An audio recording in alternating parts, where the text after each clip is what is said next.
Hey, everybody, we're live. We're simulcasting. We're doing what they used to do in the 80s on multiple channels when it was like We Are the World and Live Aid and things like that. Our session today is hardly as musical. That guy over there is Dan O'Day. I'm David H. Lawrence, 17th. Hey, Dan, how you doing? Hey, David, I'm pretty good. I have prepared a musical number just in case. You have. It's my version. Never mind. I'm just waiting to see if there's a punchline. No, I'm just following your lead. We're here today to talk about audiobooks, not the bassoon, which is what I believe Dan played in high school. What did you play in high school? Hokey. Okay. We want to talk about ACX audiobooks, learning how to build a business, doing audiobook narration and production. I want to talk about the ACX Master Class. I do want to just say real quick at the top that we have some questions that have been sent in, but we're going to answer your questions if you put them in the comments below. And Dan is going to be watching the stream to see if any comments pop up. The tool we use is iffy these days on comments and showing comments, but we'll watch and we'll see. Already we've got comments coming in, and we've also had some questions sent to us about this whole business, the whole process. Some very interesting ones, and we're going to get to those in just a second. If you do have questions, let's give you some practice right now in the comments below. If you're watching on LinkedIn, or if you're watching on YouTube, or if you're watching on the Facebook, tell us where you're watching from. What city are you in? What town do you hail from? Where are you sitting as we speak? What seedy hotel on the outskirts of town are you grabbing Wi-Fi from to join us today? Let us know what's going on and put it in the comments below, and we'll figure it out. Allison says, ha ha ha, hi Dan and Dave. There you go. Allison has just completely nailed it in terms of posting a comment and saying hello, wondering where Allison is. Maybe she's on the lam. Who knows? Hey, Allison. There you go. So, Dan, we've got some questions we're going to get to in just a second, but I want to make sure that people know that we're doing this today specifically because registration for the ACX Master Class, the doors are now open. They've been open for a couple of days now, and they've been open with a very special early action bonus. Can you describe that for us? Yeah. As by now, anyone who's here probably has discovered, the ACX Master Class for audiobook narrators is what I would call a premium class. I wouldn't call it terribly expensive or overpriced. I'd call it a premium class, and it really is. We put a tremendous amount of time and effort. It's a year-round effort for us, and it's not a $49 webinar. So there is that premium tuition, which graduates tell us is worth it. But David has an expression that we together use, which is having a bias for action. And if the earlier you register for the class, the easier it is for us. So for example, if you register today, Tuesday, we've got several days to process you, get you through the system, get you into the mastermind group. There's a lot of stuff to do. Whereas if you wait until Friday night and registration closes at 9 p.m. Pacific, that would be midnight Eastern. You're bringing a tear to my eye, Dan. Yeah. He's crying because he's jealous. David can't just ad lib; he has to read off a script, but he does it very well. So, if you wait until Friday to register, great. We're delighted to have you with us, but it's a lot more work to process you in time. So what we do is, if you register within our early action time frame, we will pay the first $300 of your tuition for you. So you're saving $300. It's making it a little bit easier for us, and everybody's happy. So David, I have no idea what your question was, but I hope I've answered. Well, you've done a great job of answering it, Dan, even though Great. you don't remember. It's great. We have some more people letting us know where they're from. Hey, Joe. Stephen is from Stephen is from Cambridge. Joe says he would buy it for $49. I'm sure you would, Joe. Allison says she's in Los Angeles and she has a question. I'm going to hide the question for right now, and then I'll show the question again. We will take your questions in just a moment. Ken is that Farney, Texas, or Forney? Forney. Looks like Forney. And Forney, Ken, Texas. congratulations. You named a town in America with which I'm not familiar. I've never heard that name before. Well, I heard they had a Clear Channel AM station, 50,000 watts of power. Wow. Anyway, yeah, Do so they have a tonight is the Denny's? deadline, 9 p.m. Registration is open all week, but we urge you, if this is something you want to do, get in now, save $300, and you'll be all set and ready to go. And we start the class on Monday. The class starts on Monday. Rachel and Dan and I spend all this time between now and Monday getting everybody matriculated. So there you go. All right. So we David? have I'm sorry, Stephen wants to know $300 out of how much? Okay, so when you get a chance, I want to take these in order. Oh, So go for it, but I'll take. okay. I see them coming up. And I know what you guys are thinking. He's not anal retentive. He just pays attention to detail. Yeah, that's what when David, when you get a chance, I know that you're going to put a URL on the screen. Did already. So, Stephen, if you go there, you'll see all the information, the tuition cost, everything, how it works, the whole deal. So feel free to go there whenever you want. Yeah. See it, Dan? Yeah, I do. Okay, great. That was up the whole time we were talking about the bonus. So, or the early 300. So it's acxmasterclass.com/go. Couldn't be easier to remember. Even if you just go to acxmasterclass.com, there's a big link there that says looking for the early action bonus. Click on this link. So the details, as Dan said, are sitting there waiting for you. Appreciate the support that you would pay $49. I thank you so much. So let's do this. Because Allison showed up live, we'll get to the emailed questions in just a bit. Allison says, I'm in Los Angeles. Here's the question. And by the way, good for you to be in Los Angeles. I don't know what part of Los Angeles you're in, but today is just a gorgeous day. And how is it for you, Dan? Any barking dogs or anything? I wasn't seriously. I wasn't going. I had the thought, and I thought, no, don't say it. It was just distract. But you asked me. Mm-hmm. 2 minutes after we began, the leaf blower began. I don't know. I don't think it's reaching. You can't hear it. Yeah, we've got a good noise barrier here. Great. But I can hear it as though someone is drilling into my ear, which really you don't want to. So Allison says, for those of us with small children in small apartments, do I need to find a studio space to rent in order to record, or do you have any other suggestions that work well? If you want to begin it, I'll follow up with you, Dan.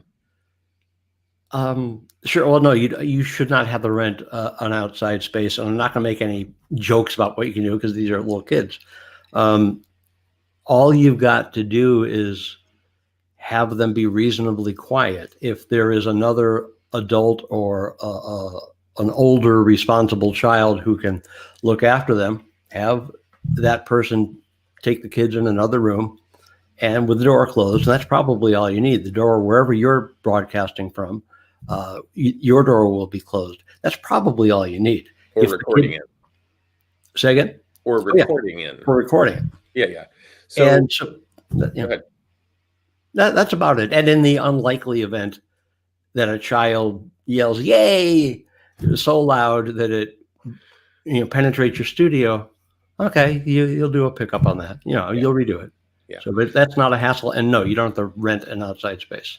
Yeah. I would say everybody has their own special, unique situation in terms of their location. Are they near a freeway? Are they in Midtown Manhattan? We have students who are both. Do they have family members? Do they have neighbors? Do they have, as I do here in downtown Burbank, the nightly protests regarding political activity around the world? You know, I do my recording in a second bedroom that is set up with a walk-in closet that has uh, exactly what I need. It's on the interior of the space. I would look for that space. I would look for a walk-in closet, maybe something under the stairs. We've got some clients who do that. If you're in a part of the country that has basements, ooh, those are lovely. But it's also not just location, but time of day. You may be best off recording at night after you put the kids to bed. You may be best off recording during the day when they're at school. Time and location are two of the things that people deal with. Also, you might want to have a switch for any appliances that you can temporarily turn off, like a refrigerator that hums, things like that. I would absolutely look at your situation. And this is one of the things that we talk about pretty deeply in the class. And we do so not on a, hey, here is a set of 5 things that you can do, but rather in our discussion groups, we ask you, what is your setup? What is your family situation? What is your work schedule? What is your, proximity to loud noises, whatever those noises are?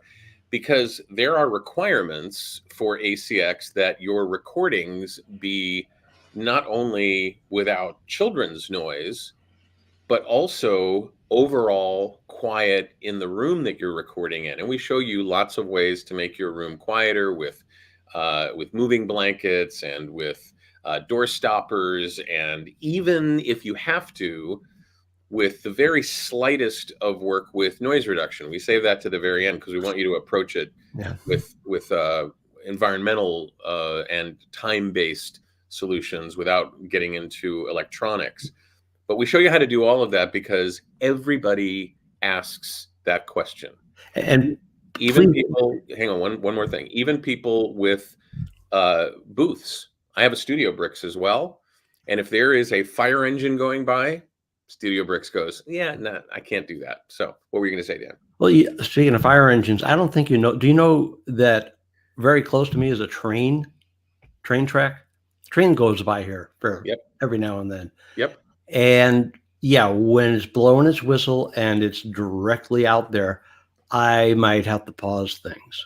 Yeah. But the other thing is, David mentioned noise reduction. He'll probably talk about that later, but I just want to stress now, that is a last resort. That is not a good solution. It's a last resort. Yeah, absolutely agree. Steven says, I've been told my studio space is adequate for VO work. Is there anything different necessary for audiobook narration? So the answer is actually it depends.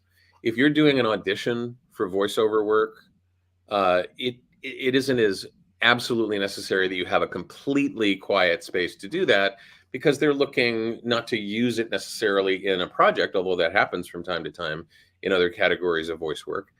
They're just looking to hear what your performance might be like and if you'd be appropriate for the project. But ACX has very strict technical standards, and we show you an easy way to measure the noise floor. That's what it's called, the noise floor in your room.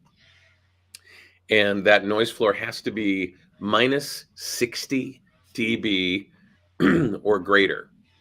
And we show you how to measure that in the software that we recommend, which is Audacity. We show you how to use that. Joe says I have a train track right across the street. I have the trains just on this side of the freeway that is less than a quarter mile from me. So I get helicopters overhead. I'm next to the 5. If you've not seen the 5 on your local television station, when they sometimes break in with a slow speed or high speed chase, it's one of the most populated. It's like the 101, one of the most populated highways in America, and it's very, very loud at times. And sometimes there's accidents, and when there's accidents, the noise gets added to by helicopters, both police helicopters, news helicopters. It's crazy. It's just when they're broadcasting, when they're using a megaphone to yell at you saying, come out of the house now, Yeah, well, you, which happens to me on a regular yeah, basis. yeah, then it becomes problematic. I found this sometimes works. I'm recording. Can you come back? And they usually are Do understanding. you go out to your backyard and yell up at the Yeah, helicopter yeah. these things? And I that works? Oh, yeah, I take with me my toy rifle. I had no And idea. If you've got questions, ask them in the comments below. We'd love that. You can hit the like and the share button and bring people to the session. We're answering questions about audiobooks, the production of audiobooks, the narration of audiobooks. We've got some questions of people who couldn't make it live have sent in, and we're doing this in service of the notion that tonight, as we're recording this on Tuesday at around 11:30, 45 in the morning, here on the West Coast. There's a few hours left to get into the ACX Master Class at $300 less than you'll be paying after 9 o'clock tonight. It's an early action bonus. We'd love for you to take advantage of it. I've got some questions that we can share if you'd like, Dan, that people have sent in. Christine says, how do you work at ACX if you have representation, a manager, a commercial agent, and agents? And this is actually from Christine Estabrook, who I've known for a long time, and she's great. So I have, I think, 8 agents at this point in various locations around the country, and none of them have a clue, one minuscule clue about audiobook work. And they're not concerned that you may be doing audiobook work as well and not commissioning them. I have a particular process that I use every year in surprising my home agent here in Los Angeles and bringing her a check and a plate of brownies that reflect the work that I've done in audiobooks. I do that optionally and voluntarily because I want them to know that I appreciate them getting all the other work that they get. That's just me, though; it's not required. And so I think at some point I would imagine that agents and managers will get hip to what is a burgeoning marketplace for audiobooks. And I thought I saw something maybe on VO Booth Besties or one of the LinkedIn groups for voiceover, maybe the Facebook groups, about an agent specializing in audiobooks. But if your agent doesn't know the first thing about audiobooks, you can certainly take the work without any guff from them, and it's up to you whether you commission them on that work. But it's not usually work that comes through an agent. I have never had that. Go ahead, Dan. and also, depending on how far you want your audiobook career to go, if you want to just take it to the top, you'll reach a point where you'll be certainly getting work outside of ACX. And if you become so well known that people come to you, well, most of them are going to call either your theatrical agent or your voiceover agent, and which is great. And then they will get commissioned automatically. So, I have friends who the only way you can make an offer to them to do an audiobook, call my agent. I mean, they don't say that, but they have to go through the agent. And so the agent negotiates just like any other gig they might get you, or that you might have booked through them. So you can have an agent, you can have managers, you can have all kinds of representation. Theatrically, it's not a problem, and it also may be an advantage.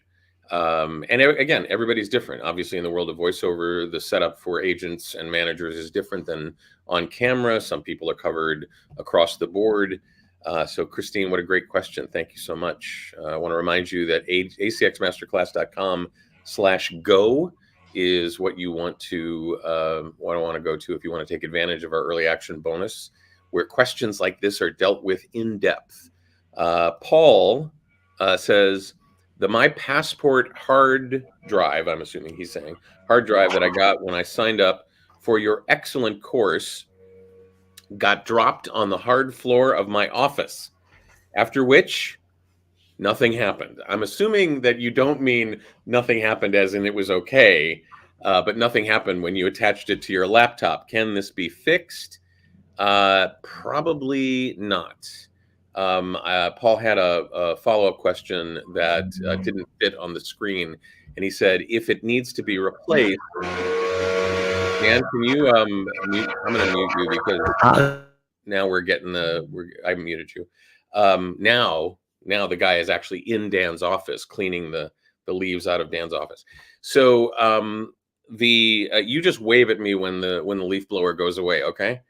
All right, cool. So here's my my passport, and this is a portable hard drive. It's a tiny little drive. This is a 5 terabyte drive with a little connector on it that that plugs right into your computer. It plugs into any computer, Windows or Mac.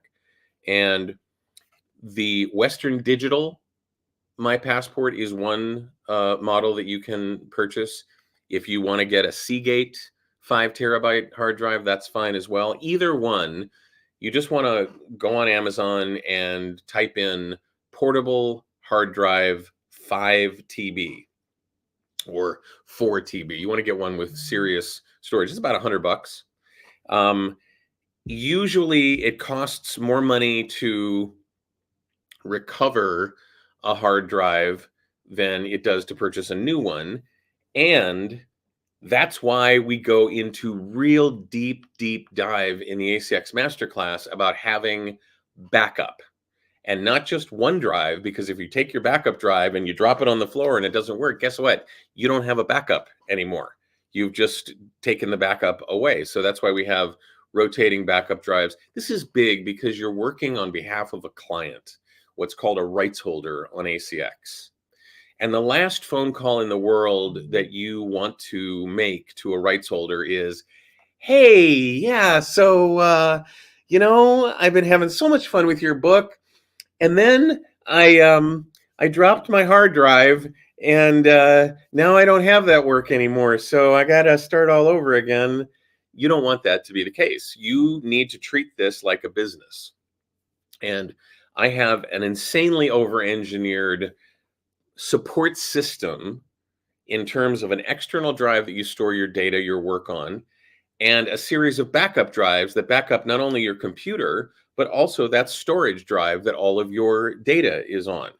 And so when you have a situation where the hard drive doesn't work anymore, it's okay if you're following what we teach in the ACX Master Class, because this is just one of 3 backup drives that you rotate. And if you drop one of them, you got 2, and you can replace that third one in that rotation. It may seem a little bit of an overkill situation, but the truth of the matter is this is a business. This is not a hobby.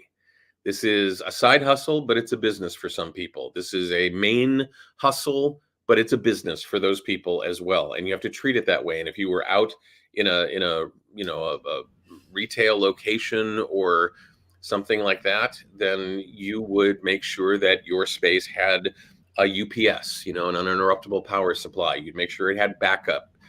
We also have options for backup to the cloud. Dan loves Backblaze. I do too. I use it. Dan uses it.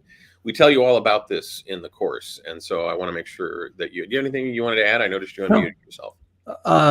That's because the gardener, I think, has given up. He said, "Yeah, this is hopeless." No, yeah, and just a free little tip, David already said it. If you're not familiar with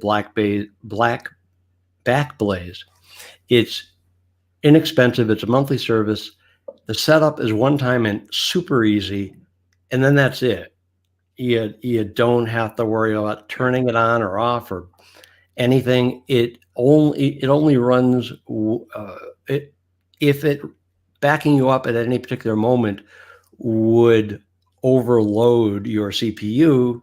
It'll wait until, okay, you're done with that. And it just never interrupts your work. And I really enjoy it. And I like having it, put it that way. And they can literally, if disaster strikes and you lose everything, if you've been using Backblaze, they literally can FedEx you a copy of your hard drive. Yep, they sure do.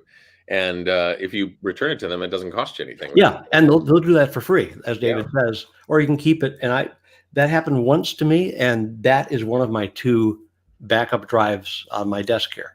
Nice. The one they sent me for $79 I paid.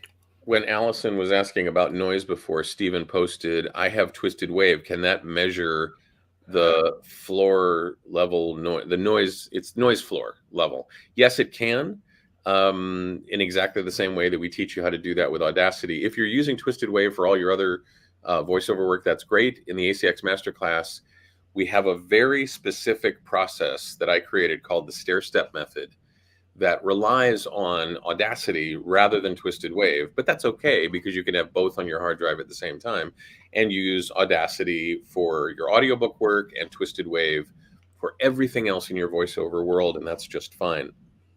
And for anyone not familiar with Audacity, it's free. Yeah, absolutely. Maribel Maisonette says, I understand that you can't make any guarantees, but just want to know what could be possible if you binge the class full time, because I'm currently unemployed. How fast could I see incoming coming in? And I would just stop you right there and say, if you're a performer, this equation, which is normally called return on investment, ROI, is one that you should just completely stop. Whoops, Dan went away. All right, well, he'll be back. Stop doing, stop adding as a metric for success, because anybody that tells you an answer to this question is full of crap. There is no answer to this question. There are so many variables in terms of everything from the amount of work you pursue to you're saying you're going to binge the class. That's great. The engagement that you have in the class, the voice type that you have, the kinds of projects that you audition for, what those project types are. Are they per finished hour? Are they royalty share plus? We do have people getting offers in the class pretty much from the moment we help them set up their profile. But let me see if Dan is back. There he is. Their profile. But there's no guarantees. There's no guarantees in this business whatsoever. This notion that people have when they go, how quickly can I make my money back? Got no answer for you. And anybody that does, you should run from. Because anybody who tells you, oh my God, you can make millions of dollars in your underwear at night, or any variant of that, anybody telling you that you, by taking their class, that guarantees you some sort of income at some point, and here's the level and here's the time frame, that's not real. It's not true. And I just would not even hazard a guess. I'll tell you what I do love is I'm going to binge on this. I'm unemployed. I'm going to binge on it. That's what Dan was talking about when he said bias for action. So Dan, did you have anything you wanted to say? Yeah, Maribel, on either the second or third of our free tutorial videos, and I think it's the third, there are quite a few graduates who do say, and they volunteered this, we didn't ask them to tell us when they made their money back, when they recouped their ROI, or that's not correct, but how, you know what I mean. I got it. And on one of those, they will tell you how long it took, how much they made, etc. The one I like the most, say he when he posted it in our mastermind group, that at that time he had made 15 times what the tuition cost. But those are not typical. Okay. Yeah. It depends on a lot of factors.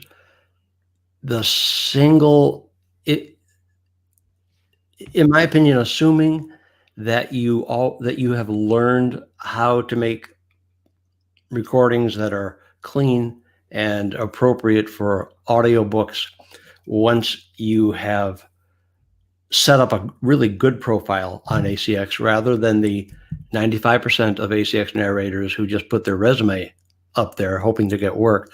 A whole lot of factors. If you do this, and this is what we teach in the class.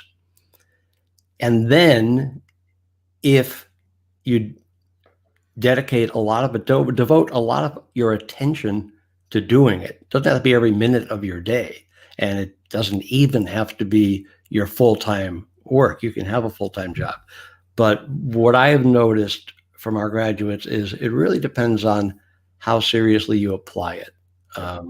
And if you know, there are people in the world, and I don't know if we've had any in the class. Certainly, if you're an actor, you know people who they went to 2 auditions and then, I'll forget it. System's rigged. They'd never hire me. Well, that doesn't matter how much you know. It's a matter of putting it into place. So believe me, if we could give you a direct answer, we would. If we could say average is about 3 weeks after the class ends, oh, that'd be great for us promoting the class. But some people never make money on ACX, even if theoretically they know what to do. Now they got to do it. We tend to attract people who take action rather than want the information to seep into them, and then magically their career will appear before them. Yeah. She follows up with not get money back, but begin seeing some income. Again, that can be anywhere from almost immediately to never. And that's the honest answer. And if you don't take our class, we understand. If you go take anybody else's class, please ask that same question and listen carefully to their answer, because that will tell you a lot about how they teach, whether they're being truthful, whether they're being honest on your behalf. So we're talking about the ACX Master Class, and we've got some questions that people have sent in. We're going to get to a couple more of those, and we'll take your questions as well. Just post them below this video as you're watching it. And if you're watching this on a replay, please tag Dan or I so that we're notified that you've done it, because I don't have time to just sit there and look at the replay and wait for those little bouncing dots and somebody's posting it. Did you have something you wanted to say, Dan? Yeah. And let me preface this with this is not typical of most people's experiences. We can make no guarantees of income. The disclaimer, the legal disclaimer, which is valid, it applies here. But to address your question a little bit, we've been teaching this class for 10 years.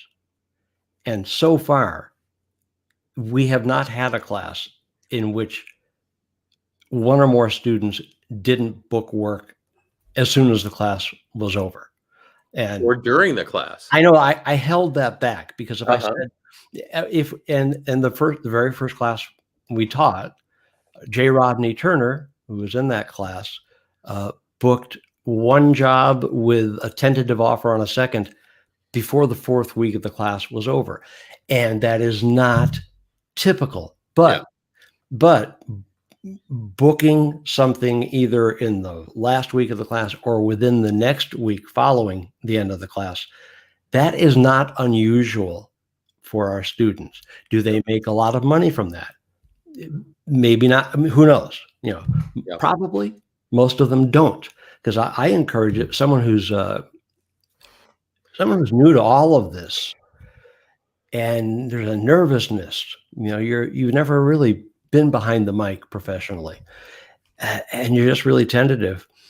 I say go find a title that has holding auditions and audition for it. Don't worry about how well you do. If you get it, that means you did it well enough, at least for the rights holder to ask you to record it. And that's your first job. Now, if whatever profession you are in professionally full time, I'm going to guess your first day on the job, maybe if you could go back there, or the first week on that job, if you could go back there knowing what you know now, maybe you would have done it differently, and maybe that narrator would do it differently now. But although we're not saying this is typical, it is not uncommon. And David, if it's okay with you, see, here's the problem. You're a relatively honest person, and I'm a very honest person. So we know we're telling the truth, but we could be accused of bias. And I'm going to put into the comments field, I don't know if you're going to see it or not. I'm not. Okay. I will, if this isn't appearing, because we're on a different interface than you, I'll just tell you, it's acxmasterclass.com, just like you see there. But instead of the word go, N- well, I'll upset David. There's going to be a meeting afterward. Later, I don't mean now. I mean, but later, go to acxmasterclass.com/kudos, KUDOS. And there you will find well over 200 reviews of the class in the students' own words.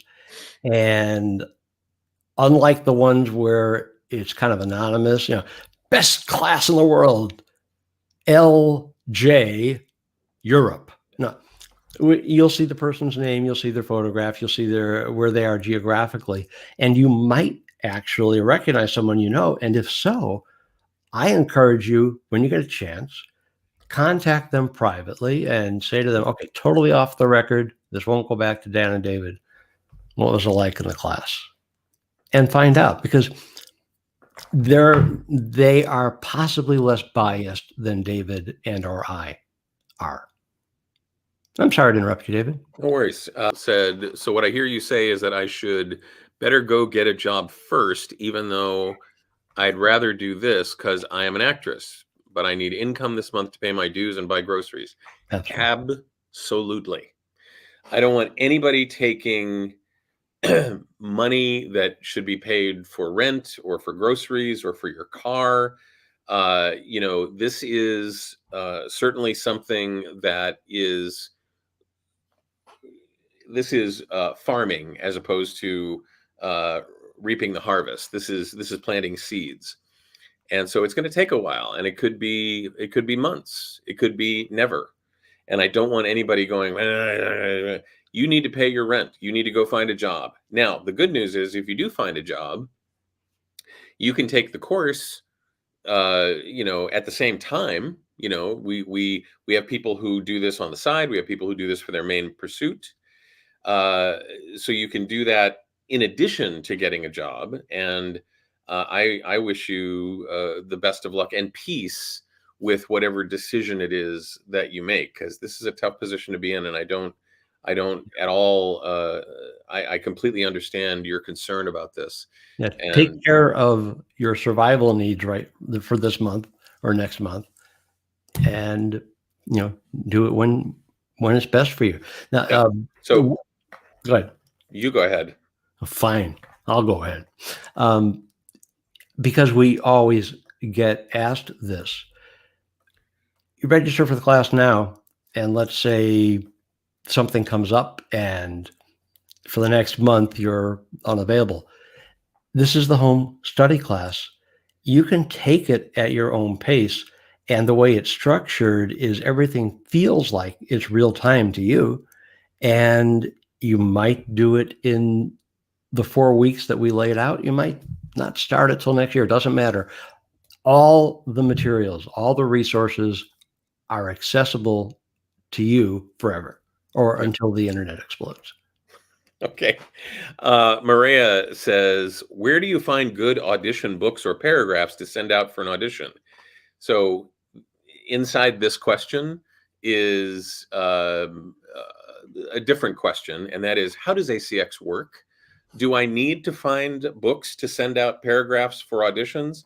And the answer there is no. So that's not how ACX works. That's not how you create demos. Your question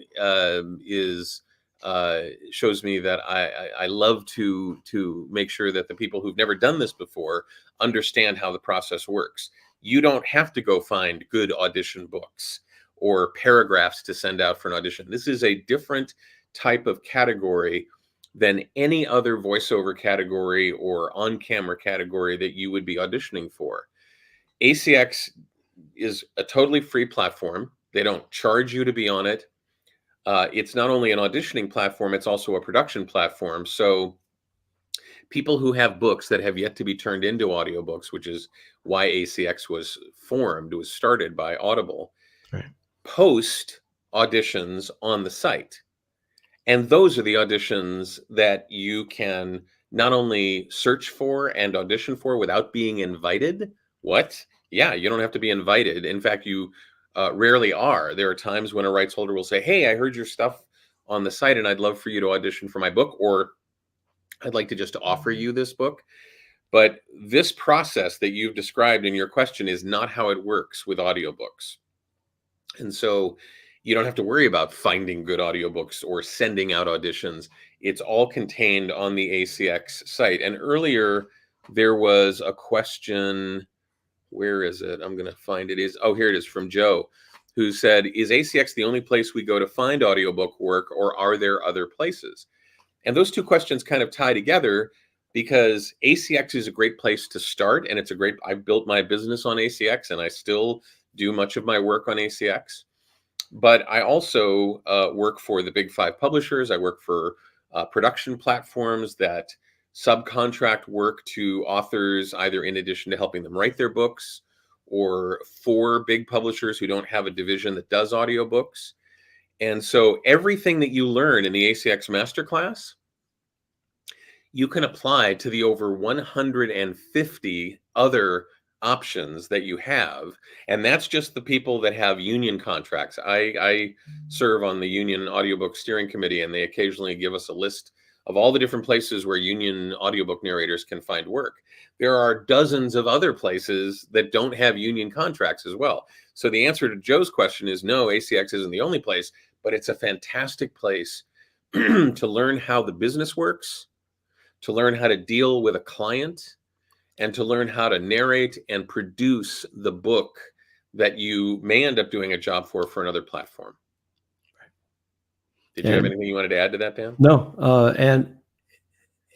and certainly plenty of our students move up. And the reason I'm hesitating in figuring out how to say this is what David just said is absolutely true. I would prefer that no one misinterpret that as saying, yeah, one day you'll outgrow ACX and it'll be like a playground and where you began all those years ago. Plenty of people go further and they continue on ACX. So it's not like something, there'll be a time in your career where you might look back and think, oh man, I can't believe I auditioned for work at that place for, raw beginners. It's, there are really good narrators who are on ACX and who have agents who try to find work for them. Although David said, and I'm shocked that it is still this way, agents don't understand yet, or they don't realize that their clients can make money, and some of them are making money with audiobooks. And it's not a secret, but then even if you have a voiceover agent, most voiceover agents simply, it's like anything else. Well, no, we're a real agency here. Audiobooks, no, come on, that's, yeah. And I'm surprised. I don't think they're doing the math very well too when they say things like that. Audiobooks. If you're making union rate floor, the minimum union rate per finished hour, let's just take one category of work and a reasonable length on a book, say 10 hours.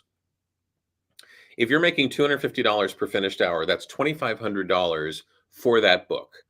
10% to an agent is $250, which is more than they'd make on a one-time commercial, more than they'd make on a day's work on a set if you were on camera. You might make some additional residuals over time. You could do the same thing on ACX. But imagine if an agent spent, I don't know, 15 minutes or had their assistant spend 15 minutes to a half an hour doing a type search on ACX for their audiobook narrator clients. They have a particular race, age, gender, voice type search that they would do looking for new titles, and then passed it on to their clients.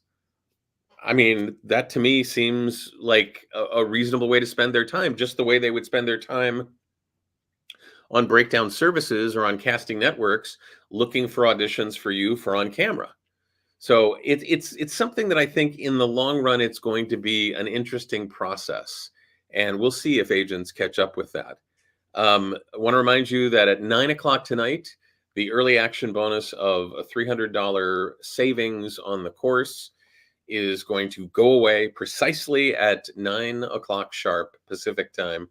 So if you want to do this, if this is something that really appeals to you, please. We've got a couple of other questions that I want to get to. Nancy says, what is the best computer to use to record books, commercials, whatever? Laptop and moderate price. I love this question because it's so easy to answer. As opposed to when can I make money on this? That's a tough one to answer. But this one is so very easy. Dan, do you have your MacBook Air there next to you or no? Yes, I have my MacBook Air under my iPad. Here is the, here it is, Nancy. Let's see. There we go. Yeah. The MacBook. I haven't right in front of you, Dan. Put it right in front of you. There you go. I haven't learned camera work yet. I tend to be a voice guy. Now I can't see anything. So now pull it back. I trust you're still there. There you go. Yep. Now this is the MacBook Air. Yeah. There are two words in the name. Those two must be there. There are plenty of MacBooks, the MacBook Pro, there are all kinds of things. This is the one we recommend. Why do we recommend, David, why do we recommend this one rather than one of the other MacBooks, or for that matter, any other laptop computer out there? So Nancy said laptop and moderate price. Currently, you can get the MacBook Air that Dan has and that I use, the MacBook Air, the M1 MacBook Air, for less than $700, which is amazing. I never thought a Macintosh would ever cost less than $700, but you can also get it refurbished, or you can get it at the education store for even less. And the big reason is because as voice talent, we want it to be as quiet in the room as possible when we're recording. And the MacBook Air has no fan. It is the only MacBook that doesn't have a fan. The MacBook Pro does. You may not hear it. It may not kick on for you on a regular basis, but it's there and it's audible. It's picked up by the microphone. The MacBook Air uses a chimney system that it passively guides hot air away from the computer up the back of the display. And so that's why we recommend it. Also, Macintosh tends to be a lot easier for creatives to use. There are certainly people who very much enjoy using their Surface Pro with Windows. Great, enjoy. Our class is able to be used by any platform, no matter what platform you have. But I recommend, Dan recommends, we recommend in general, if you're looking for a new computer to use for voiceover, the M1 MacBook Air has more than enough power. It's very reasonably priced. You don't need an M2 or an M3. You certainly don't need a MacBook Pro. So just the M1 MacBook Air, look for the best price you can find on it, and you're good to go. There you go. Is there anything else you wanted to add to that, Dan? No. All right. We got more comments. Steven says, my iMac is also very quiet, but of course not a laptop. And it's also not very quiet in general because an iMac has a very loud fan if it kicks in. If you overheat your iMac, it will kick in and it'll make a difference. And the problem is you don't know when it's going to kick in. It's there, but it starts at a particular point and maybe it shuts itself off after a while, but you get that nice, quiet little hiss underneath everything that changes the quality of your voice and the noise level of your work. And you may not hear it. He says, never heard that, but you may not hear it. But if you're doing audiobook work, it may end up being, once you process the audiobook work appropriately for ACX to meet their standards, you may end up hearing it. That's why we say to do that. And Joe Steve says, I'm sorry, before you go to Joe, Stephen, I'm using an iMac. I'm talking to you through my iMac, and I never heard that fan come on until this iMac became, I don't know, 7, 8 years old, because I don't change computers all that frequently. And then occasionally I'd hear this mild, annoying whooshing sound, totally unpredictable. But I'm not saying you will never have a problem, but I can say that at least for 6 years, probably 6 to 7 years, I've done all my recording on the iMac. If you've seen, if you've seen one of our videos and my voice was on it, that was on the iMac. Everything I do is there. Now that it's considered old, if this keeps happening more frequently, probably I'll get a new iMac, because I like I do all my work on this one big computer. Cool. Sorry, dude. Yeah, no worries. And it's people have this notion that, well, I didn't hear it. I can't hear the fan on my computer. Your microphone is a lot more sensitive than your ears are.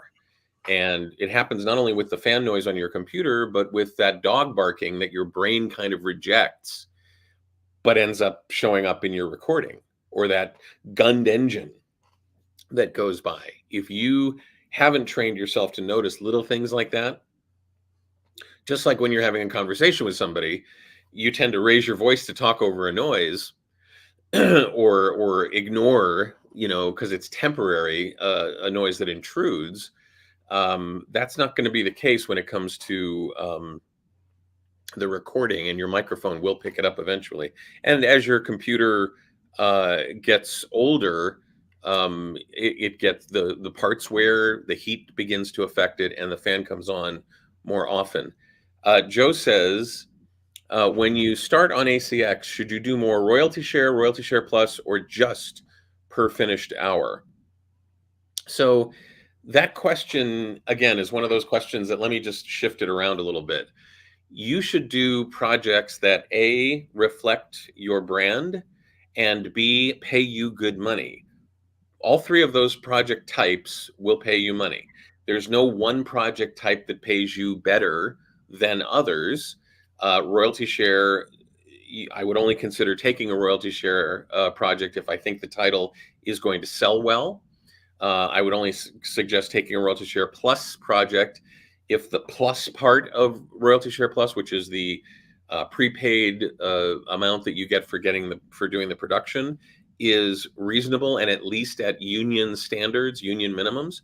Same with per finished hour. I have a book that I did in 2014 that has currently paid me approximately 14 times in royalty share payments, 14 times what I would have made had we agreed at the time to do a per finished hour book. And that doesn't happen very often. Right. But I knew that the book was going to sell well. I just knew it. I looked at it. I read the audition script. I asked for the manuscript, as we teach you to do in the master class. I read through the manuscript. I'm like, I got to do this. This is so amazing. And if you judge that, okay, I think this book will sell decently, it's not going to be a bestseller, it's not going to make me a big pile of money at first, but for the next 7 years, if you believe that's a book that's going to stay on the marketplace, if it's a novel in a fairly popular series, for example, or a how-to book in a popular series of how-to books, if you have reason to believe this book will be as valuable to the people who want it 5 years from now as it is today, there's an advantage to that doesn't come with per finished hour. Having said that, not saying don't do per finished hour. Mm-hmm. As far as I'm concerned, if you can command it, do only per finished hour and set your rate super, super high. But, well, okay, not only. Yeah, if Stephen King comes knocking. But the point I'm trying to make is, with per finished hour, many people prefer it, and it certainly there are reasons why. The one thing that it doesn't offer is continuing royalties. Yeah. And just want to point that out. Yeah, no, it's absolutely true. And Dan has a lesson in the class, and it's actually kind of hinted at in the third video that we had last week. We had a whole series of free videos. The secret of accrual of asset accrual. And it's this notion, and I've experienced it, and I've loved that Dan teaches this. The more books you have that are kicking off royalty share money, the bigger that set of assets is. I'm always looking for a new book to add to the books that I've done that adds to my monthly income from ACX. Now, as he said, it's healthy to do a mixture of all of those things. And there are some times when you won't have the choice. It's up to the rights holder anyway. They set what the project is. We show you how to negotiate that. If they start with an offer of royalty share only, we show you how to negotiate royalty share plus, or perhaps per finished hour. They can always issue you a new offer. But if you're going to go work for one of the big publishers or one of the big publishing platforms or production platforms, they don't have the notion of royalty share or royalty share plus. And so you don't have a choice there. But if you do, as Joe says in this, if you get enough of those royalty share books in your portfolio, that could add up to a nice residual income each month. It does. It helps pay my mortgage. And I love that part. That's one of the things that started this class to begin with, when I started telling Dan what I was doing back in 2011, 2012 with ACX. Yep. And for you if you're a veteran actor, you've been in this business working for quite a while, you have seen evidence of this probably. If you ever receive a royalty check in the mail for a project that you don't remember doing, TV show, quite possibly, sometimes a film. Yeah. It's like that, but it's more often than every now and then if it's a book that you chose wisely. Yeah. And every month that feeling, how good it is if you get a check of any substance. The checks that you get for 3 cents, not so much. I love those. I love those. I don't understand why people post them online going, what? It's like, it's the math. If you don't like it, find another business to be in. That's what I say.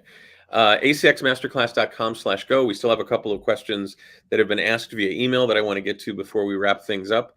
And I want to get to your questions as well. If you have questions, put them in the comments below. We'd love to take them. Let's do one more. Kristen says, is there audiobook work for actors who can't do multiple voices? Are there enough single character narrator books out there? I'm concerned about maintaining consistency with all of the voices. And I hear this a lot. I hear this, and this falls into the category of questions that you might start worrying about, but you can safely move to the list of things you don't need to worry about. We think, because we listen to the finished product, if we listen to audiobooks at all, and you should, oh my God, what an amazing, complicated, huge, onerous project to undertake. How in the world do they keep those voices separate? There must be hundreds of voices in there. Well, unless it's Harry Potter or a very much outlier book with lots and lots of characters in the book, books tend to have like a half dozen characters. The hero, the villain, maybe the hero's sidekick, maybe some family members, maybe some victims that show up, the villain, but it's not a lot. And what we teach in the class, because we teach performance in the class as well, and we give you feedback on that performance, is we talk about how the words do the heavy lifting. A villain is written in a particular way. Maybe they're arrogant. Maybe they're a know-it-all. Maybe they're sullen and quiet and really angry. Who knows? A hero is written in a particular way. Maybe they're, not very talkative. Maybe they're dark. Maybe they're thoughtful. A sidekick is up and bright and happy. Who knows? A child is innocent. The way they say things not only helps you narrate better, but it immediately helps you keep the character voices straight. And we think to ourselves, well, if I could just find a book that only has one voice, then that's safe. That's easy to do. And you don't have to worry about it. What you just saw David do when he was giving examples of different characters, did you notice his voice did not change? It wasn't suddenly up here. It was the same voice, but pausing differently, a different inflection, and maybe a little more intensity. Sometimes he might just sound like this character does, but the voice doesn't change. It's not, I wouldn't call it a character. I'd call it an attitude in that case. And there are people who do phenomenal jobs at many characters, they are the outliers. And Kristen, I want you to know there are far more audiobooks being offered for narration that do not require what we would call a real character voice or a real accent. There are far more of those than there are that you must be able to do an old man who comes from Ireland but grew up in Germany. Okay, those are less frequent. They certainly exist, but you know. And David, I think one of the things that happens is people who like audiobooks but have never worked in audiobooks, they listen to them, and they might be listening to one of their favorite narrators who does specialize in that, and that easily can lead them to believe, wow, so I've got to be able to do that. I'm not sure I can do that. Yeah. Yeah, it's really interesting. We have a mutual friend, Barbara Rosenblatt, who is extraordinarily well known for drawing very specific accents, dialects, characters. She even coaches Broadway actors on how to do it on stage. She is the exception to the rule. Yes. And when you think about it, throughout your life, you've related stories to friends and family members with various characters in them. You may not remember, but yeah, Julie down the street, she said blah, blah, blah. And you kind of do an impression of Julie's voice. You know, she said, well, are you going to get your kids off the street? It's like raising your pitch just a little bit, raising your speed, your pace just a little bit, lowering both of those. It all depends on the character. So, And Kristen, I'm going to guess there have been plenty of times in your life when you have shared little anecdotes with friends where you didn't even get that animated as animated as David just did. And coincidentally, David, I'll just ask you now, but I'll ask for your answer off the air. You know, coincidentally, I just wrote a piece for our mastermind group that I kind of liked, actually, especially the writing. Boy, he's good. But a piece showing examples from real life that I'm sure you've done. So, for example, have you ever had an instance where you say to a friend something like, "Well, you wouldn't believe the cashier at the supermarket I had to talk to today. I go there, give her my items, and she says, you can't put them there." What do you mean I can't put them there? Now, this is for VIPs only.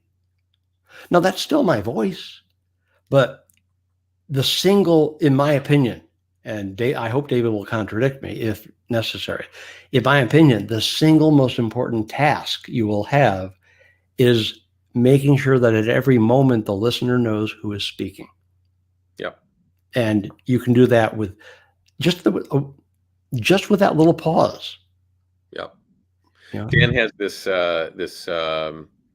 habit, which I love, of finding examples on YouTube, on elsewhere on the internet, of contraindicated examples of things that voice talent worry about. And one of them is this notion that you have to change your voice entirely to draw a character. He'll go and find an author who isn't trained in doing voice work at all, doing a reading in front of a crowd.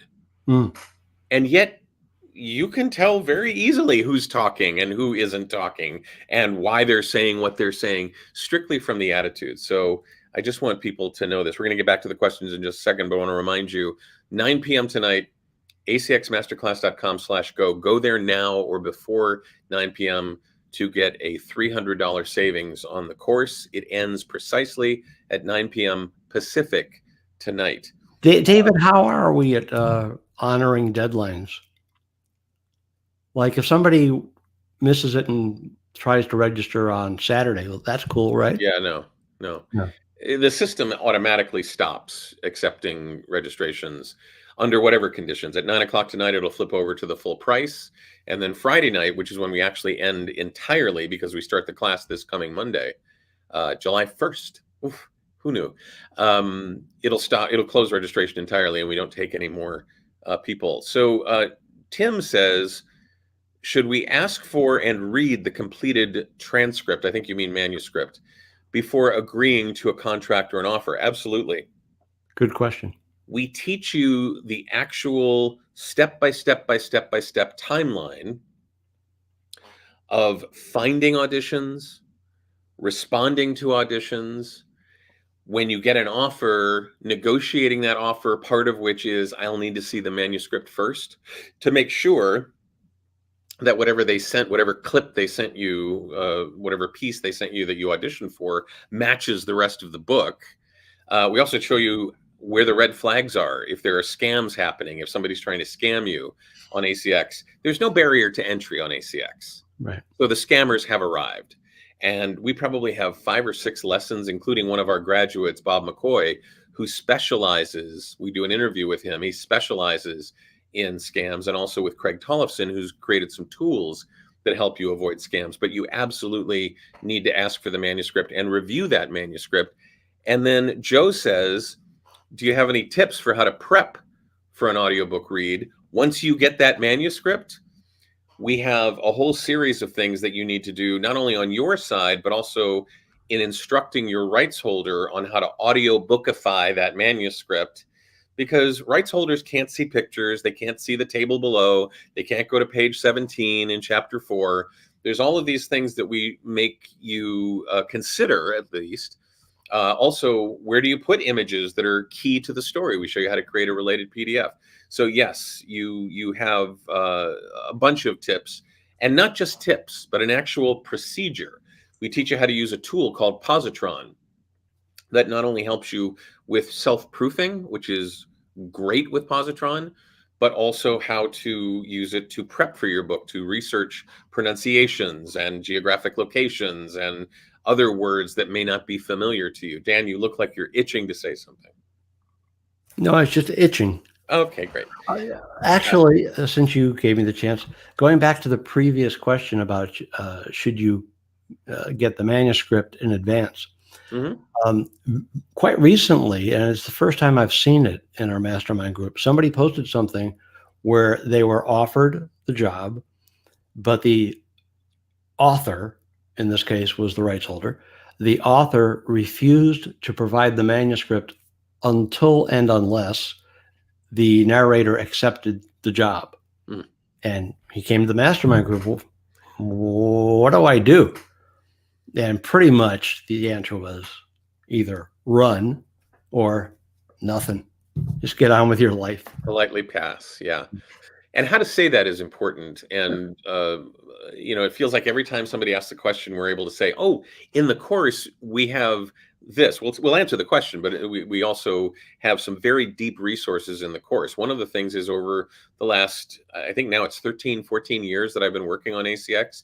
From the very beginning, I was one of the first narrators that they invited before they released the platform to be on it, to be sort of the initial Audible approved producers that were on the platform. I was one of the first dozen or so that was on the platform. When you message back and forth with the rights holder, with your client, you want them to not only have accurate answers from you, but a sense that you're taking care of them, that you're leading the project, that you're managing this so they don't have to worry about it. And Dan does a really great job of setting it up so that your profile screams that I know what I'm doing and I will take care of you. And then we've also assembled all of the messaging that I use back and forth with my rights holder when they ask me frequently asked questions, or when I'm trying to share with them how to do the work with me. We have a welcome kit that we share with you to use. Those things make your job so much easier and give you this look to the rights holder, this impression that you're taking care of them, that they have nothing to worry about. And the discussion group that Dan was talking about, the mastermind, Dan, how happy are you with that community compared to some of the communities that you'll find on the Facebook and other places? In my totally unbiased opinion, it's the single best mastermind group on the internet, period. And that dates back to our very first class.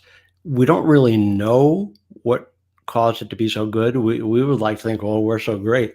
Oh, I know. I think it's your mercurial approach to making sure people. My winning personality.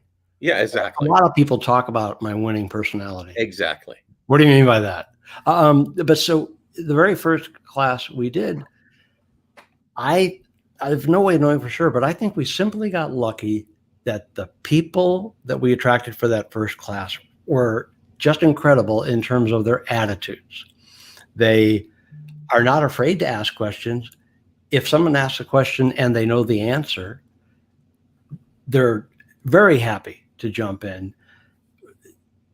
If someone ever made a post like this, it would be deleted immediately. But believe it or not, there's never been a post like the one you see in many, unfortunately, groups where you say, what kind of, someone who asks, do I really need, what kind of computer should I be using?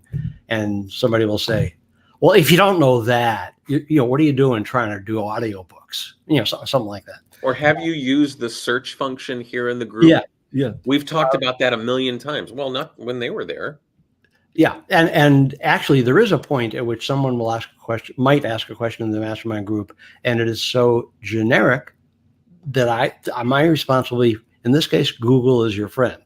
Like where can I buy? Where can I find a hardware store? Well, that's for Google. That's pretty rare, though. Yeah. And there's just no bickering, no animus. Yeah. We just don't allow it. And because it began that way, that kind of showed us, okay, this is how we need to keep the group. So we have rules in place, not for enforcement as much as for information. As soon as you join the class or shortly after, you'll be invited to join the mastermind group, and you will see a list of here's how we use it. And every now and then, basically, we only have any kind of problem at all when someone never bothered to read it, even though we've got it at the top of the page. At which point we say, please check the about this group at the top of the page. We don't allow this. We don't attack you, and we do it privately. But that's even that's pretty unusual. Yep. But whatever problem, if you're a new audiobook narrator, I guarantee whatever problem you run into, someone in our class already has run into it. They've already been through the pain of having to suffer it, and that they know the solution. And so they jump in. They're a lot nicer than David is, for example. So tonight at 9 p.m., we will watch as when you go to the checkout page, if you decide to join us for the course, the $300 savings will evaporate at 9 o'clock. So if you're going to go take this on, if you're going to take this on as an actor, as a voice talent, and add this to your portfolio, audiobooks, do it now. Do it before that $300 goes away. The class starts on Monday. And Maribel asks a question.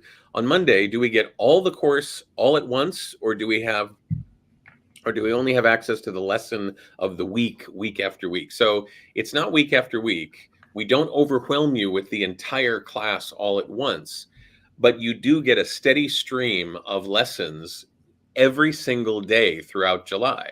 So the work that we ask you to do with those lessons is considerable. You should set aside at least 3 to 5 hours per week to deal with the things that we do. And we do it in a very specific way, starting with the foundation of creating your profile, going into the type of technology that you need, the kind of equipment that you need if you don't have equipment already, how to use that equipment and set it up properly for audiobook work, how to audition, how to judge whether or not there are projects that you should go after, things that you should avoid, how to deal with rights holders, and then how to produce the book, how to voice and edit and master the book to ACX's standards. We show you how to promote the book once it's been released, how to work with your rights holder on that, and then how to take all the things that you learn in the course and apply those to what we call beyond ACX, other options, other places where you can offer your services, the big 5 publishers and production houses and so on.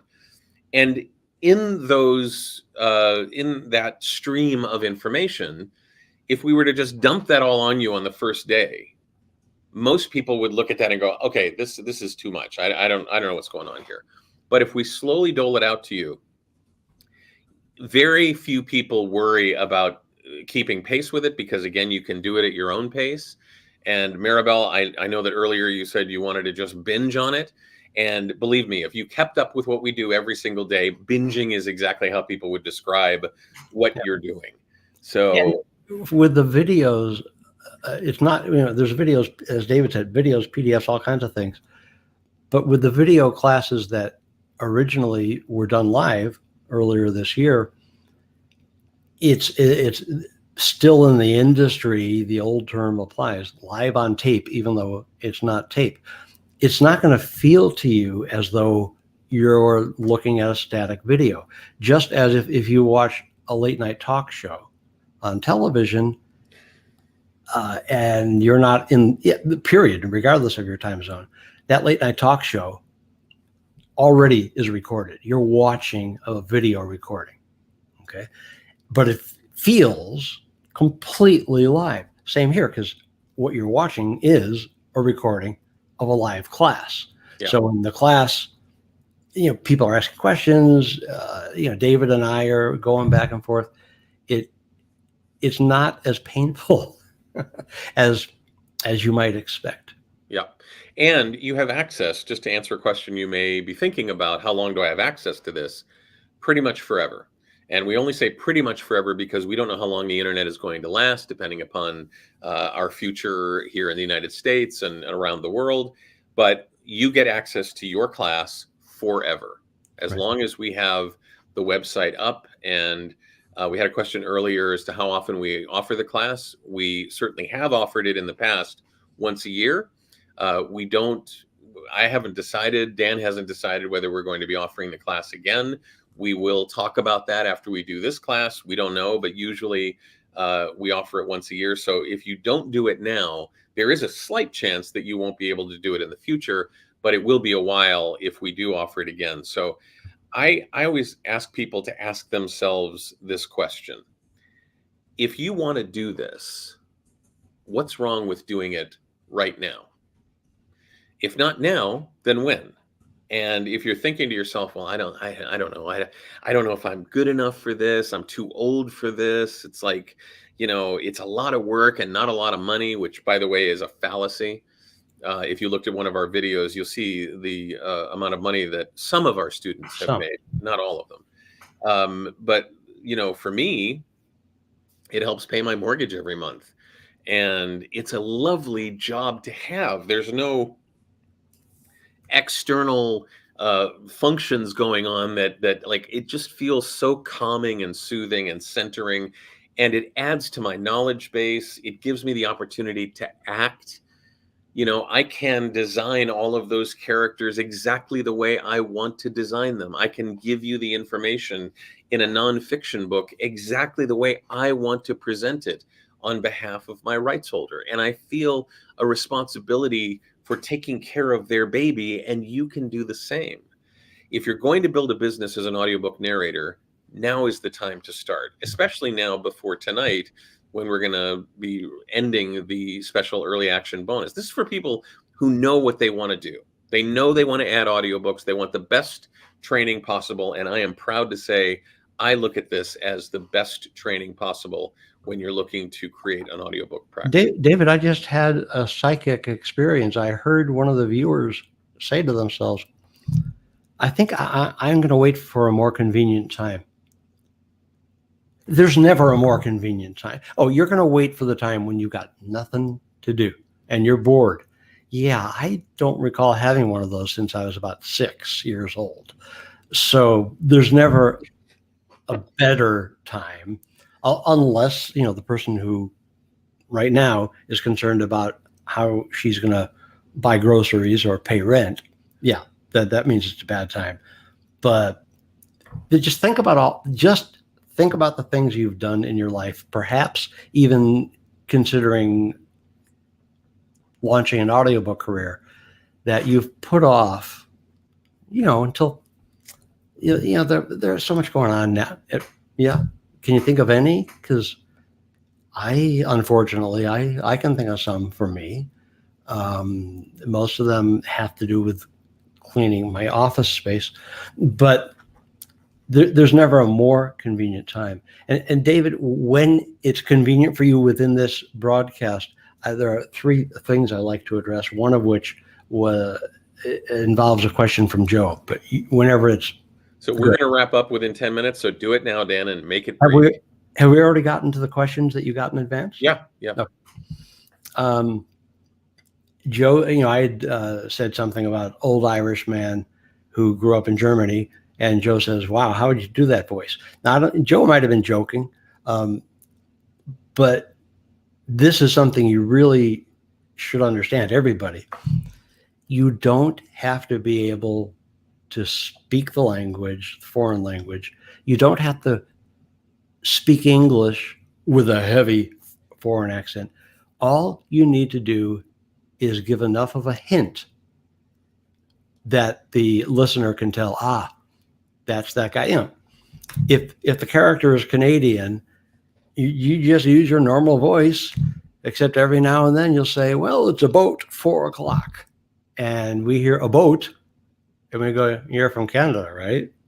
You're probably not going to hear a, but you'll hear certain diphthongs pronounced differently in Canada.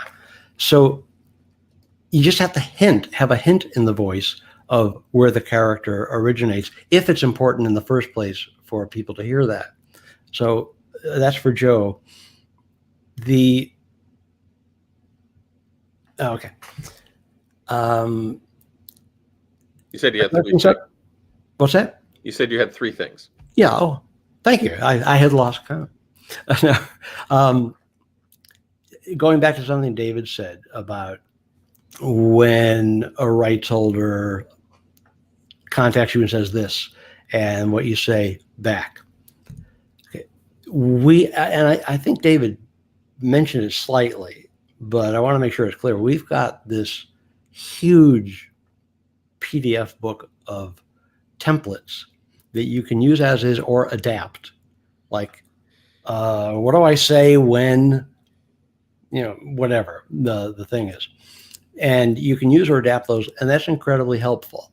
But if you unfortunately, if you don't take our class for whatever reason, but you're an audiobook narrator, if you get asked a question by a rights holder and you sit down and compose the answer, and then you get asked that same question in the future and you compose an answer, you're doing it wrong. You need to keep that first one as a template. So you don't, and I'm a slow email writer. It take me an hour to write a regular email. But with a template, look at it, that fits, or look at it, I change that word. So I strongly encourage you to start using templates if you're not already. And the final thing, which David, I won't go into a big explanation of it, but David and I use a different word in the case of when you say, this is what I charge, or these are my rules, my rates, and the rights holder comes back and says, well, yeah, would you do this instead? Take this worse offer. David said, as almost everyone says, so probably they're right. David said we should teach you how to negotiate. I don't believe you should be negotiating. What I believe you should be doing is politely and professionally telling the rights holder, this is how it works. Oh, no. Yeah, see, this is how it works. A, B, C. And at that point, I think you might be surprised, judging from the feedback we get in the mastermind group, you might be surprised how often that wipes away any problem. Negotiating means you're so, it's bartering. It's more of a commodity. Oh, negotiating really means, okay, you want me to charge you less. What extra thing are you going to give me? And you don't want to get into that, but that's really negotiating. Negotiating should not be, well, you see how far you can get me to lower my price, and I'll play along to a certain point. That's just I think it's demeaning to you as a professional. And in the long run, I don't think it is in your best interest. That's all. Great. I appreciate all that. Tonight, 9 o'clock, the early action bonus goes away, $300 savings on the course. Julie Garnier, who is an amazing singer and a friend, says, "Gentlemen, is there a payment plan for the course in case we don't have the total amount right now?" There is, but it won't be available until after 9 o'clock tonight. And it's a 3-month payment plan. We'll give you all the details on it after 9 o'clock tonight, probably first thing tomorrow morning. It'll be available through the end of the launch, but it's not available right now because we have a savings on it, and the payment plan is slightly more expensive than if you were to pay for the class all in one fell swoop. So for Maribel, that might be an option for you. But again, I don't want anybody stressing over how am I going to pay my rent? How am I going to pay my car payment? How am I going to pay for my food or for my kids? I don't want any of that to ever happen. This is something that at the right point in time, you will take advantage of. And if that right point in time is now, we'll save you some money. If you need a payment plan, we'll do that after 9 o'clock. The course itself is far less than it would cost you to go to a college course on anything. A year's worth of college is much more expensive than this. And we teach you a very specific set of skills that will help you build a business and add to, if you're here because you're an actor or a voice talent, or you're a writer, and you've decided you want to do this, or you're a radio person. Or you're a reader, someone who just loves reading. Yeah. People who love books. Yeah. So we have like maybe 5 minutes left. Is there any last minute questions? Pop them in the chat. But Dan, is there anything you want to end up with? No. Well, if we have time for my song, no. Look, if right now, if you want to do audiobooks, if we want to make some money voicing audiobooks and producing them, already. If the answer is yes, and if you are not in desperate financial straits with the wolf at your door, there's never a better time. And I invite you to join us. And soon you'll be in the mastermind group. And by the way, our permanent mastermind group is more than 600 veterans who have been through this. I don't think there's anything you will ever encounter that they already haven't conquered themselves. I'll stop there. And that that group of 600 graduates are responsible for around 5,000 titles. No, it's over 6,000, David. Over 6,000 is what I said. I don't know what you heard, Dan, but over 6,000 titles. I'm so used to saying 5,000, but it's grown so much since the group has grown. 6,000 titles. That's 1 out of every 30 titles that has been added to Audible via ACX over the last 5-6 years. That's how long they've been keeping track of that. I find that fascinating and amazing and so heartwarming. If you want to join that group, please go to acxmasterclass.com/go. We will hold your hand through the entire process. You'll have Dan and I and all of our members, your fellow classmates. This is a great opportunity. acxmasterclass.com/go. Dan and everybody else here, thank you so much for joining us today. We're going to wrap things up, and hopefully we'll see you inside on the class when we start class on Monday. Thanks. Thanks, guys.